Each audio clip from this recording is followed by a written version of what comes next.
The person that I will welcome to the stage now is Roland Kepler. Roland Kepler is a person that I met when he was actually the CEO of Online Printers. Online Printers is they actually produced those things and everything that was printed for the Project A Knowledge Conference. They are also an investment of Project A. It's a PE co-investment. We are the much smaller co-investor there together with Pregal, who are the big PE fund. I had the pleasure for the last 1.5 years to work together with Online Printers. And when I started working there and supporting there, Roland was their CEO. And I was very impressed by the way he led the company, and then we talked, and then I understood what I didn't know before, and shame on me, that he was also before the CEO actually of TuiFly, of Car2Go, of Europcar, so quite a CV. If I had such a CV at some point in my life, I would be very proud of that. And then we had the idea of doing this Hive here at Project A Knowledge Conference, because we said usually our event is all about like data and tech and growth and all these topics, and we wanted to do something here, and that's what all this day was about, like classic business needs to earn money, let's focus on that, and that's really a different approach, and that is something that has always been at the core of business, right? That is not what's only now and new and digital and so on. And I know from Roland that he has actually worked on bottom line improving projects probably like 10 times or more over decades in different industries. The Vier-Schanzentournee at that time of the year? That's a surprise. Yeah, so I was really curious to understand his positions of what has changed, but also what is actually the same if you have to push a company into being profitable, and what are the learnings, and also because none of us went into the job for actually running profitability projects. I mean, like, unless that is at the core of what you do and you go from company to company and you're just like a consolidator or so. But usually you go into a company and you dream of the success that you will have, and especially in startup, everything is about all the hooray.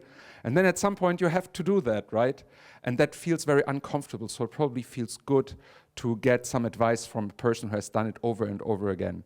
So after that long introduction, I would like to hand over to Roland. Thank you very much for being here today, and thanks for speaking to us.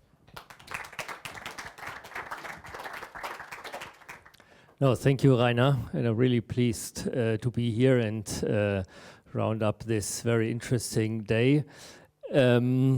And it's always a challenge, but also an opportunity to be the last speaker of a day, because a lot of very interesting and valuable things have been said already.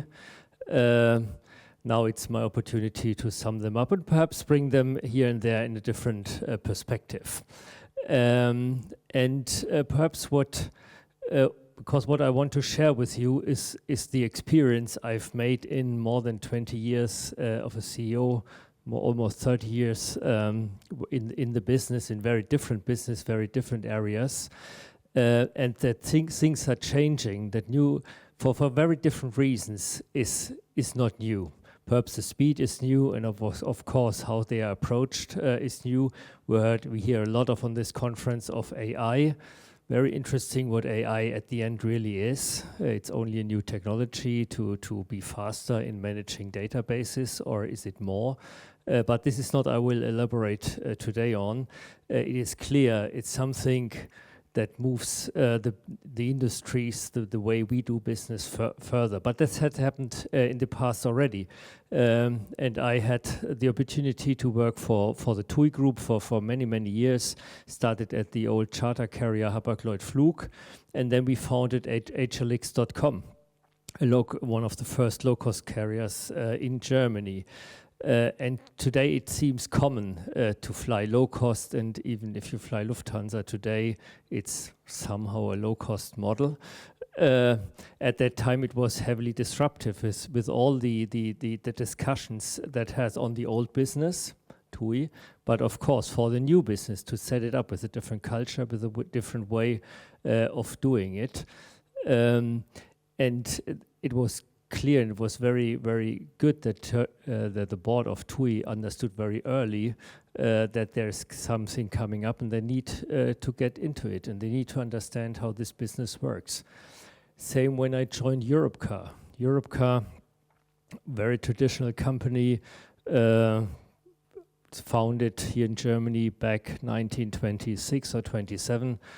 A lot of history, a lot of proud, a little bit paralyzed by Sixt in a way, because they did the business different, very strong branding, but nonetheless, market leader in Europe. When I started this business and I looked into this industry and what happens, it was clear technology will change the business. There is, sooner or later, there is the opportunity that you can open up with your smartphone a car. And it's not only that you can open up it technically, it defines the whole process of interacting with customers completely different. The whole renting contract all of a sudden is handled by a click on your smartphone with dozens of different issues. And of course, it's very valuable to listen to the old people in the business, that they understood also the pitfalls that you can fall in. But of course, don't forget, you hand over at some point a car valuable of 60,000 euros to someone who you don't know, and you ideally get it back. And how you transfer such a process in a digital world is something you really need to understand. And then it's more than only be curious on the new technology, all the opportunities that opens up. It's a business behind it. You need to manage not only the opportunities, also the risks. So, and I can explain many, many more. We heard a lot today about AI, of course, culture, crisis, and all this. And there is a very interesting quote from Max Frisch, who says, "A crisis is a productive state. You simply have to get rid of its aftertaste of catastrophe." And this is something what is for one of the very important quotes that I've seen, because this is it. A crisis is not the end of the world. A crisis is an opportunity. You have to manage it. And we have heard a lot about technology, a lot of what we expect people to do, and this is what I basically want to talk to you today, is how we are getting things done. And this has a lot to do with a team. Why are teams following you as a leader or a leadership team? It's not a given. And when I heard sentences, sorry, I'm not sure whether Nadim is still there, I don't want to obsess him, but simply saying people are encouraged if they can save money for the leadership team. This is not really what they engage, why they are motivated. They are motivated because they feel that with what they do are making their life in a way more safe, that the organization can build a bright future, that their jobs are secured, that they have a perspective, they have a good team they can live in. So it's more the way how it works together. Here we are. So just brief, and we discussed that. That's also in the management hive. There was a lot of sessions around here. Of course, you need a good transformation agenda. And this needs to be built very thoroughly. And the first recommendation I can give with the experience I've made is take all the time you have. And sometimes you have much more than you think. Sometimes, of course, if a customer, one of your big customers quits the contract, and all of a sudden you lose 50% of your revenue, or in terms of Corona crisis, where all of a sudden from more or less one day to another, 80% of your revenue are away, then of course you have to act immediately. But nonetheless, think carefully what you do. It's interesting that sometimes I feel that in business people think if they have understood it broadly, they start to act. You never would do this if you start a hiking tour on a mountain. You exactly want to know where to go and where to start. So very thorough understanding, no politics, no blame. Also, this is very interesting if you are in a difficult situation to manage this. But then, of course, where do you want to head to? So what is your reason for being tomorrow? I think also this is very important, not only understanding what is the problem, we saw that in this little movie earlier, what is the problem, really understanding and to be clear about this, but what should be different in future, which kind of offering we have, what kind of problem, what kind of use case we are solving in the future, and then build a change agenda. For me, the important thing is, and I had it in the headline, but this is only the basis. It's a prerequisite you need is, of course, a change agenda. At the end, you need the time, the team behind you. And there's a small, thin line between fear and courage. When is the right moment to start the transformation? Too early, too late? Also this, and this is at the end something, and I'm coming to rephrase that later on again. At the end of the day, that the CEO or the top leadership team needs to take at some point a decision. There is no way out to think that the team collectively comes to an agreement when and how is the right moment to change. This, I've experienced this at the end never will happen. At the end, the leadership team, the CEO, needs to have gets a position, needs to get a very deep understanding and a strong persuasion, and needs to drive it. Because otherwise the change never will happen. And all these gaps we've heard about will never be bridged if there is someone who stands for this agenda, who stands for the change. No. So the agenda is only a prerequisite, and of course you need to build this leadership and performance culture.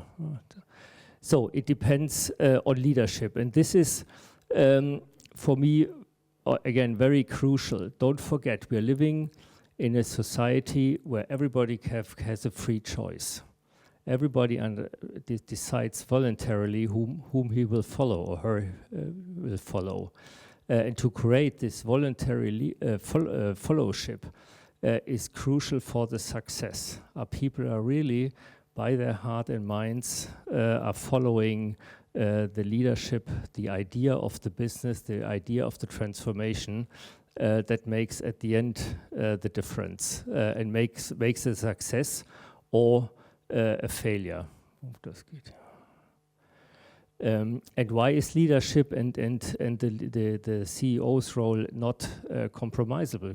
Because at the end of the day, it's much more than process and agenda. It's who owns 360 degrees the success model, who is able to adapt the model to the situation that comes up, to conflicts that are coming up. At the end of the day, interest needs to be managed, needs to be decided, and ultimately there is someone accountable and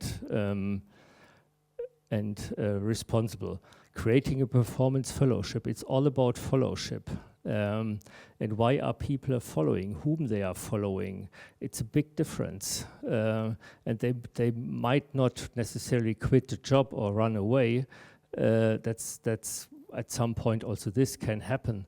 But for success, it's important to create this voluntary leadership. No, das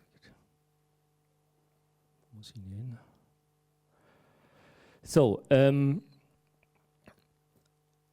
I called it's leaders' time because to really, if you are in a change situation, even more if you are in a crisis situation, you expect a strong leader who has a lot of personal presence. And this is what I've learned also from the restructuring situation I were in when we've had a very big crisis at TUI Fly, and they were about to be sold to Etihad, and all the pilots went sick, and it was a really difficult situation. At the end of the day, it was important that the leadership team, that I'm personally, be present in front of the team every week. Every week we've been somewhere, we had a dialogue, we have communication to understand that they are not alone. I think it's important to have this personal communication, and this can't be delegated. At the end of the day, it's the leader that needs to be present. However, you need to create belief. You need to stay positive, even if things are very, very negative. But if you tell them all it's negative, they start to think it's negative. So you want to have a belief in something that's worthwhile, even if it's tough today. You want to have the belief that you create something that it's worthwhile doing it and taking the impact. Clear, trustworthy, and empathic. It's all about trust. I think this is the fundamental. I think we had this in this session earlier today also. The basis of everything is trust. Decide and communicate. Be consequent and don't overpower. I think also this is a very important role for a leader, for a CEO. Of course, at some point, nothing goes fast enough. That's natural, and you always are demanding, you want to have more. At the end, there's also the saying, grass will not grow faster, only you pull on it.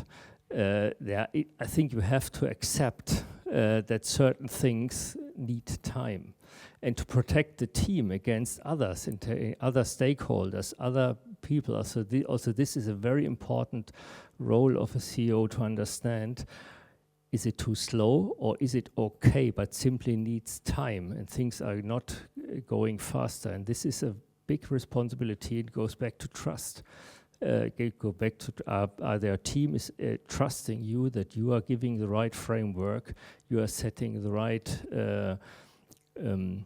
frame for doing their job. Everybody needs to understand his role and his contribution, very important. I always tried to involve as many people as I could, a broad program of change. Of course, you need to be adaptive to your plan. Don't stick too hard. And be open for outside views and input.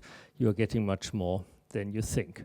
So, to sum it up, there is always a way onwards. I think this is my strong belief, even in old industries, even if in industries where you think there's little to do, or it's very, very hard, and we have this in the newspaper at the moment all the time and everywhere. And it's not easy with unions and with investments, heavy investments, in tradition, in all these things. However, my strong belief is, if you have a trustworthy plan, if you are really talking to the people, if you start to understand, because people are not stupid, very often they know exactly and even better than the management team that something is wrong, that it's not really working like that. But you need to have to start at some point. As much as you have your strategic agenda, you have to build up your conviction, your persuasion as a leader, of course.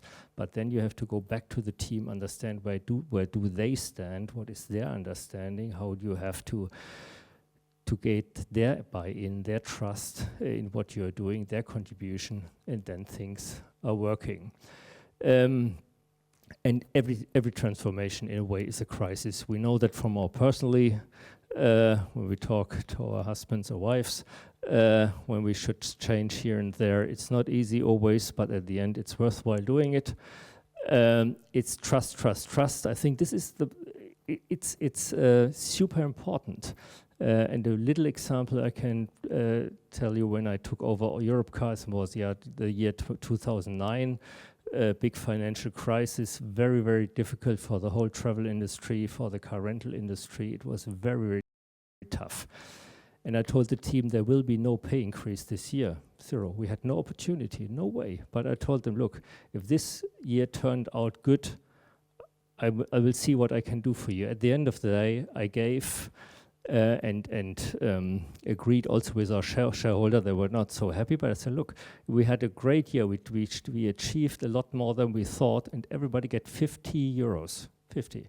It's not 500,000 or whatever, what we think as made a C-level, 50 euros. And that broke the ice. At the end, the simple message, I promised you, if we have the ability to give you an award or reward for what has happened this year, I will do it. And I did it without they have asked for it. I did it voluntarily, and that surprised them so much. And that, at the end, was a strong enabler for everything what followed. But it's trust, trust, trust. And then you get much more support than you think. If you are open, if you are curious, then there is much more in that you have very often not seen before. I think this is one of the very interesting things, all the journey I had. You start with a transformation and you think you have a plan, and all of a sudden there are completely new opportunities. Something very surprisingly happens, and this will help you going forward. Okay, I think that's it. Many thanks.